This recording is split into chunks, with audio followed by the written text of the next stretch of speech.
ജീവന്റെ ജീവനായി കണ്ട പ്രിയസഖി ഒടുവിൽ അവന്റെ മരണത്തിലേക്കുള്ള വഴിയിലെ നായികയായേ. അവന്റെ സ്നേഹത്തിന് അവൾ കൊടുത്ത മറുപടി മരണം.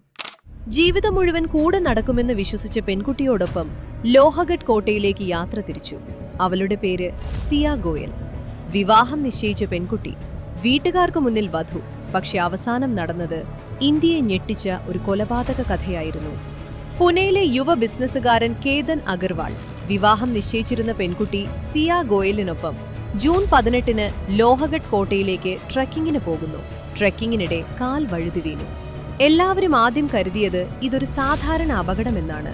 പക്ഷെ കേതന്റെ കുടുംബത്തിന് ഒരു സംശയമുണ്ടായിരുന്നു. കാരണം കേതൻ ഒരു പരിചയസമ്പന്നനായ ട്രെക്കറായിരുന്നു. അവൻ ഇങ്ങനെ അബദ്ധത്തിൽ വീഴുമെന്ന് അവർക്ക് വിശ്വസിക്കാൻ കഴിഞ്ഞില്ല. അതിനുശേഷമാണ് പോലീസിന്റെ അന്വേഷണം കഥ തന്നെ മാറ്റിമറിച്ചത്. പോലീസ് പറയുന്നത് പ്രകാരം സിയയ്ക്ക് ഈ വിവാഹത്തിന് മാനസികമായി തയ്യാറായിരുന്നില്ല. അവൾക്ക് മറ്റൊരു യുവാവായ ചേതൻ ചൗധരിയുമായി ബന്ധമുണ്ടായിരുന്നുവെന്നും അന്വേഷണത്തിൽ പറയുന്നു. ഏറ്റവും ഞെട്ടിച്ചതെന്താണെന്നറിയാമോ? ലോഹഗഡ് കോട്ടയിൽ തന്നെ കേതനെ അപകടപ്പെടുത്താൻ പലതവണ ശ്രമം നടന്നതായാണ് പോലീസിന്റെ സംശയം. ഒടുവിൽ ഒരു സിഗ്നൽ, ഒരു തല്ലൽ. അങ്ങനെ കേതൻ ആ കൊക്കയിലേക്ക് വീണു. സംഭവം കഴിഞ്ഞതിനു ശേഷം സിയ ഇൻസ്റ്റാഗ്രാമിൽ ദുഃഖം പ്രകടിപ്പിച്ച പോസ്റ്റും ഇട്ടിരുന്നു. പക്ഷേ CCTV, ഫോൺ രേഖകൾ, ചൂടുള്ള കാലാവസ്ഥയിലും കൂടി ധരിച്ചെത്തിയ സംശയാസ്പദനായ വ്യക്തി, ഇതൊക്കെയാണ് കേസിൽ വലിയ വഴിത്തിരിവായത്.